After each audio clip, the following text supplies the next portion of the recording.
सभी छोटे बड़े श्रोताओं को सुनीता भटनागर का प्यार भरा नमस्कार। ऑडियो स्टोरीज के हमारे चैनल कहानी जगत में आप सभी का स्वागत है। हिंदी कहानियों की श्रृंखला में आइए आज सुनते हैं प्रियंका ओम जी द्वारा रचित कहानी खुदगर्ज प्यार। कैसी हो मीता? तुमने पूछा तो चौंक सी गई थी मैं। आज 4 साल बाद फिर से मीता सुना था मैंने। बहुत खुश हूँ, चेहरा दूसरी ओर मोड़े हुए ही कहा था मैंने, क्योंकि मन के अंदर शिकायतों का स्रोत खुल चुका था और उसमें उलाहनों का संचार शुरू हो गया था। तुम्हारे लिए मेरा प्यार मंदिर में बजने वाली घंटियों सा था, त्वरित भी और स्वरित भी। लेकिन तुम मंदिर में स्थापित मूर्तियों से मौन जो मुझे छोड़ आते थे मेरे ही बियावान में, उस दिन भी तो तुम मौन थे और मैं हमेशा की तरह तुम्हारे मन की कायरता को समझ गई थी। तुम मुझे छोड़ देना चाहते थे किसी पहाड़ी के ऊंचे टीले से फेंके गए पत्थर की तरह, या एक बड़े से पेड़ के उस आखिरी पत्ते की तरह जिसे छोड़ दिया था बेरहम पतझड़ ने अकेलेपन का श्राप देकर, या फिर अनगिनत तारों के समूह में तन्हा अकेले चांद सा।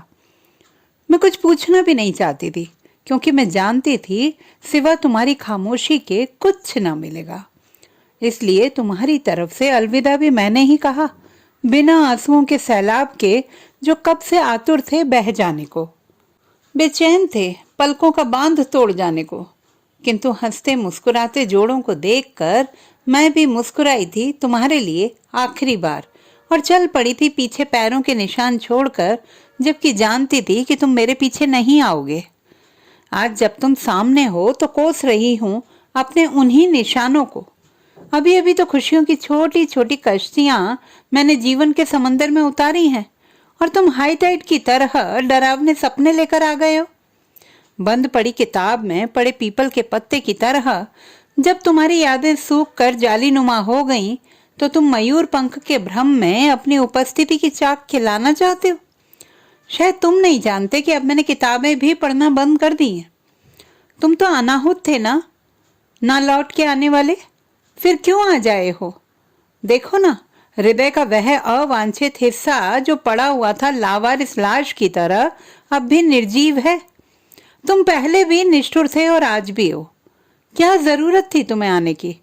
क्या तुम देख नहीं रहे कि किस तरह खुश होकर मैं तितली सी इतराती हूँ, बादल सी बरसती हूँ और फूलों सी महकती हूँ? तुम्हारे चेहरे पर सुखद आश्चर्य की लकीरें देखकर मैं विषाद से भर गई। पल भर की खुशी से ही तुम्हें सुकून मिलता है, जबकि ये खुशियां तुम्हारी ही थीं, सदैव तुम्हारे लिए अपना दामन फैलाए तुम्हारे दरवाजे पर खड़ी थी। लेकिन तब तुमने अपना मुंह फेर लिया और मैं तुम्हारी चौखट से बिना शिकायत के लौट आई थी, ये सोचकर कि कदाचित किस्मत में नहीं। किसी भी दिमागी युद्ध के शुरू होने से पहले ही मैंने पराजय स्वीकार कर ली थी, क्योंकि मैं और तुम मानसिक स्तर पर निश्चित रूप से एक दूसरे से अलग थे। कुछ कहोगी नहीं? सुनकर किसी निर्दोष अपराधी सी फिर से चौंक गई थी मैं। नहीं, क्यों नहीं मीता, तुम्हारा अपराधी हूं, कोई सजा ही सुना दो। मैंने तो शरद से शादी के बाद ही तुम्हें माफ कर दिया था, कहकर भूतकाल के उस घटनाक्रम को लयबद्ध करने लगी जिसमें मैं शत विशत हो गई थी। तुमसे मेरी पहली मुलाकात भी कितनी अप्रत्याशित थी, जैसे जून की तपती दोपहर में अचानक से बारिश का होना। तुम्हें पता है ना बारिश मुझे कितनी भाती है। मैं धूप में सूखी हुई मिट्टी की तरह बारिश में भीग कर सौंधी सौंधी महक बन जाना चाहती थी। मन मयूर हो गया था, तन सपनों के घुंघरू पैरों में बांध कर थिरकने लगा था। सुना था पत्थरों में भी एक अजीब किस्म का आकर्षण होता है। मेरी बेशरम नजरें जोंक की तरह तुमसे चिपक गई थी। मैं जानती हूँ मेरी निर्लज्जता से तुम लिजलिजा महसूस कर रहे थे। तुमने 2-4 औपचारिक प्रश्न ही पूछे, जिनके उत्तर मैंने यंत्रवत बिना पलकें झपकाए दे दिए थे। इससे पहले भी तुम बहुत बार यूं ही मेरे ख्वाबों में आकर मुझे बेचैन किया करते थे, जो सुबह होते ही हर सिंगार के फूलों की तरह टूट जाते थे। हाँ, तुम वही तो थे जिसकी आकृति मेरे जहन में पिछले जन्म की याद जैसी बनी थी। और मानो तुम्हें पाने के लिए ही फिर से मेरा जन्म हुआ हो। शायद मेरे ख्वाब तुम्हारी आंखों में भी चुभते थे, जो सुबह होते ही टूटकर मेरी पलकों पर ही ठहर जाते हैं। तुमने मेरा चयन कर लिया था। वो एक लम्हा होता है या एक पल, जब आंखों को सब कुछ बहुत अच्छा लगता है, और उसी पल तुम्हारा मुझसे साक्षात्कार हुआ था। मेरी नजरों की पहरेदारी में तुम स्वेच्छा से कैद हो गए थे। मेरी रातों की नींद की भी तुम्हारे ख्वाब से दोस्ती हो गई थी। हाँ, मेरे रज्जगे को भी तुमसे मोहब्बत हो गई थी। जानते हो, उसके बाद अक्सर तुम्हें निहारने के बहाने से आईने में अपनी सपनीली आंखें देखा करती थी मैं। नदी की तरह तुम्हें छू लेने की चाह भर से नजरें संयम के सारे बांध तोड़ देती थी। ऐसा नहीं था कि तुम्हारे अस्तित्व से मेरी आंखों का दिल भर गया था। ऐसा भी नहीं था कि मेरी बेशर्मी को अब लाज आने लगी थी, बल्कि मैं तुम्हें यूं सरेआम रुस्वा नहीं करना चाहती थी। कई बार तुमसे टकराकर जब मेरी नजरें पुनः मेरे पास लौट आती थी, तब यही नजरें चुगली करती थी तुम्हारे मन की।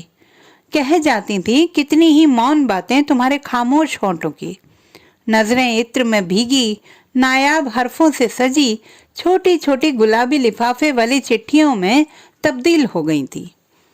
कितने मादक होते थे वह पल, जब मुझे देखकर तुम सिर्फ मुस्कुरा दिया करते थे।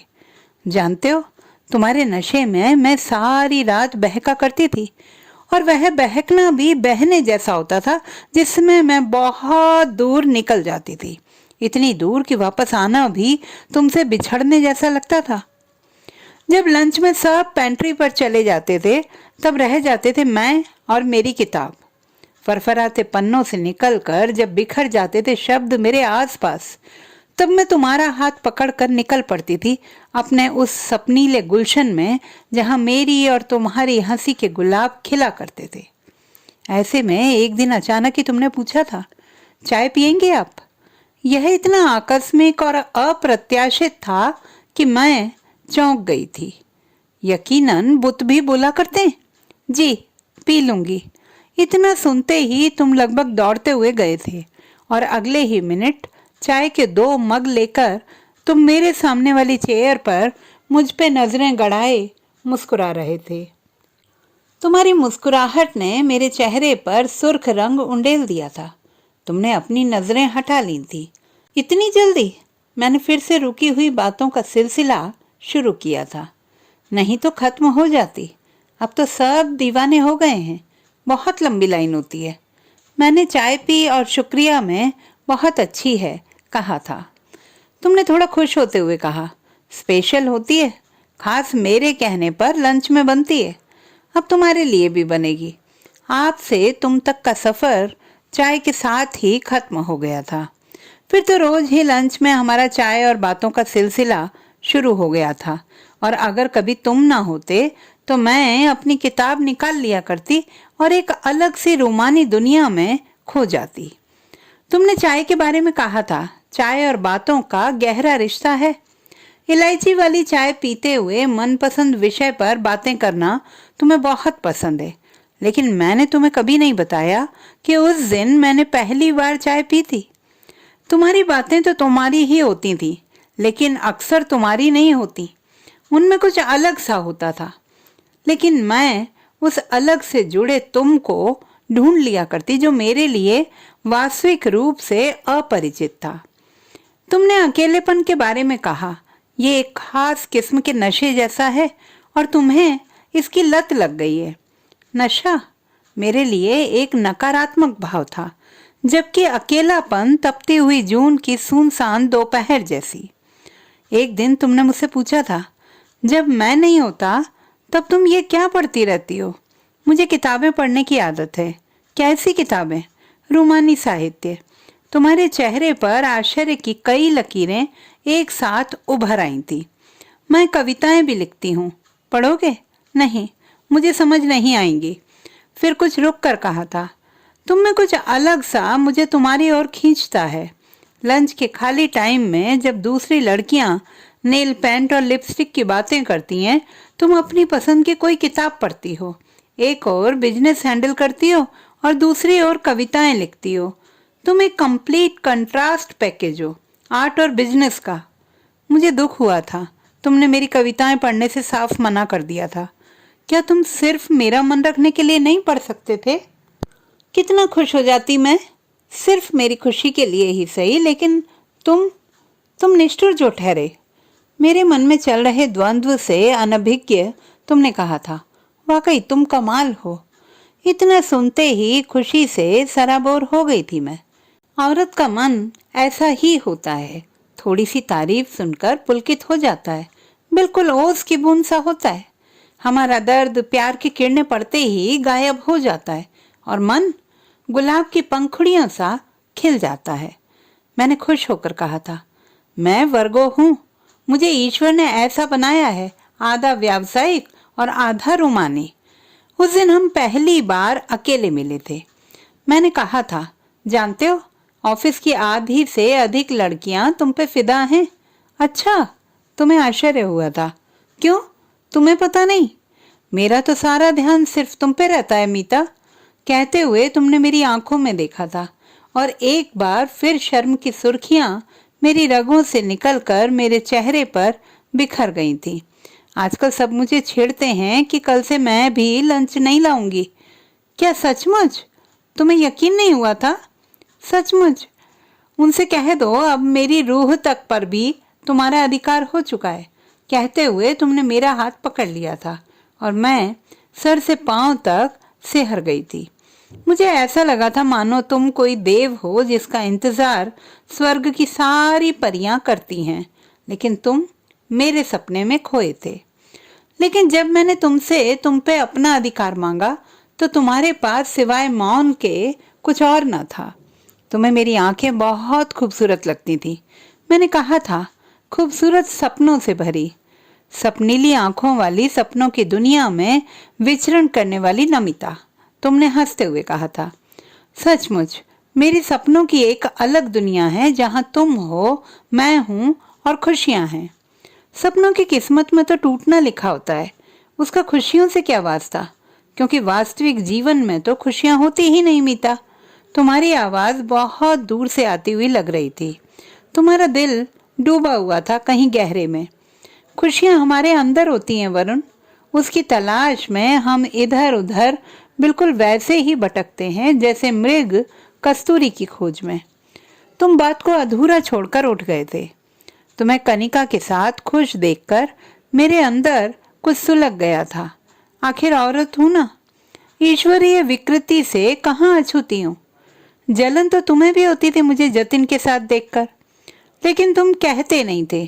लेकिन मैं बहुर्मुखी हूँ, जब तक अपनी बात ना कह लूं मुझे चैन कहाँ आता है।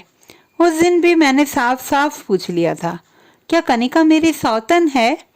तुमने मुझे अपनी बाहों में लेते हुए कहा था, तुम्हारे मेरे बीच हवा के लिए भी जगह नहीं है। हाँ, उस दिन इतनी भी जगह नहीं थी कि हवा भी आ जा सके, लेकिन तुम्हें तुम्हारा मौन धीरे धीरे मुझसे दूर ले जाने लगा था, जबकि मैं वहीं खड़ी रही। असल में हमारे दरमियान तुम्हारी कायरता छद्म रूप में आकर विकराल हो चुकी थी, इतनी विकराल कि वह तुम्हारे अहम का पर्याय लगने लगी थी। कई बार तुम्हारे साथ होना एक जलती हुई चिता के साथ शमशान में अकेले होना जैसा होता था। तब भी मैं उसी चिता में बैठकर सती हो जाना चाहती थी। कभी कभी तो तुम मुझे धूनी रमाए शिव से प्रतीत होते थे, तब मैं गौरी सा तप करके तुम्हें पाना चाहती थी, और कभी अकबर की तरह अपने सियासी मुद्दों में तुम उलझे लगते थे, तब जोधा सी कुड़ती हुई तुम्हें आकर्षित करने के बहाने ढूंढती थी। लेकिन अगर तुम शिव थे तो तुम्हें बंधन स्वीकार क्यों नहीं था? आखिर अपने तन पर शमशान की राख मलने वाला, गले में नाग और तन पर बाघ की खाल पहनने वाला जोगी भी तो पार्वती के हट से हार गया था। और अगर अकबर थे तो तुम्हारे हृदय में हुंकार क्यों नहीं थी? स्वयं घोषित हृदयहीन शहंशाह जलालुद्दीन का हृदय भी तो जोधा के प्रेम में व्याकुल हुआ था। जानते हो, जिस तरह शिव ने समुद्र मंथन से निकले विष को पी लिया था, उसी तरह मैं भी कभी लुका छिपी के बहाने से ही तुम्हारे मन के भीतर जाकर मंथन करके दर्द के सारे विष पी लेना चाहती थी। किंतु तुमने अपने मन के इर्द गिर्द गहरी खाइयां बना रखी थी और उस दिन सूर्य की लालिमा जब तारों की चांदनी और चांद की चूड़ी लेकर धीरे धीरे धरती की मांग भरने पश्चिम की ओर जाने लगा था, तुमने सपाट शब्दों में कहा था, तुम वैवाहिक व्यवस्था में विश्वास नहीं करते, तुम्हारे लिए यह एक बंधन मात्र है। तो फिर मैं, तुम, हमारे बीच रिश्ता, हम यहाँ।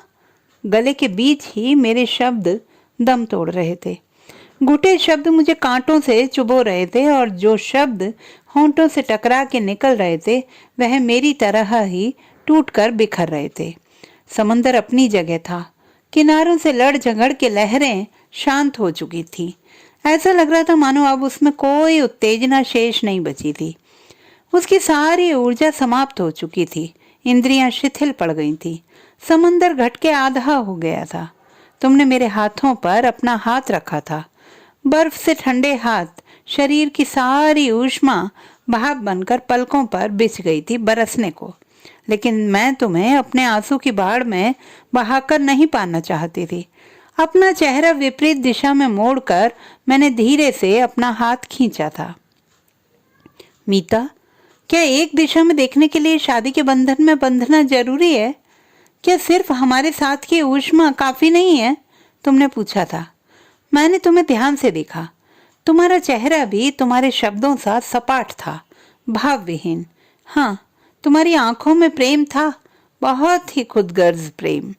जिन आंखों में मैं कल के सपने देखना चाहती थी, वहां मुझे मेरे स्वप्नों के ध्वंसावशेष मिले थे।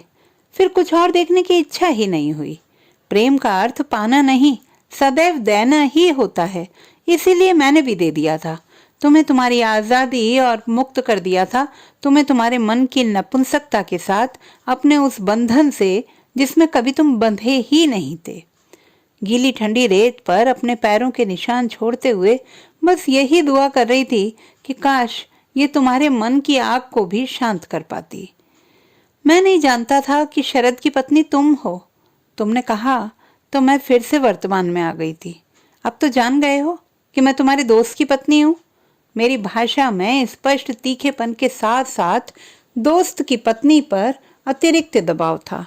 मैंने तुम्हें बहुत ढूंढा था मीता। वरुण ने मेरी बात अनसुनी कर दी थी।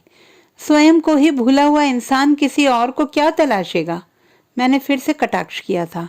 हाँ, तुम्हारे बिना मैं खुद भी भटक गया था। जानती हो, सेक्टर 18 के उस पार्क में मैं अब भी फव्वारे के पास बैठता हूँ कि शायद कहीं से तुम आ जाओ। मैंने शरद को पा लिया है वरुण। मुझे अब बाहर शीतलता की चाह नहीं है। इतने में शरद आ गए, जो एक फोन आने पर उठकर चले गए थे, मुझे मेरे अतीत के साथ छोड़कर। वेटर 2 कॉफी के मग और 1 चाय का कप लेकर आ गया। मैंने कॉफी का मग उठा लिया था। तो दोस्तों, ये थी हमारी आज की कहानी। आपको कैसी लगी कमेंट बॉक्स में लिखना ना भूलें। चैनल को सब्सक्राइब करें, लाइक करें और मित्रों के साथ शेयर करें।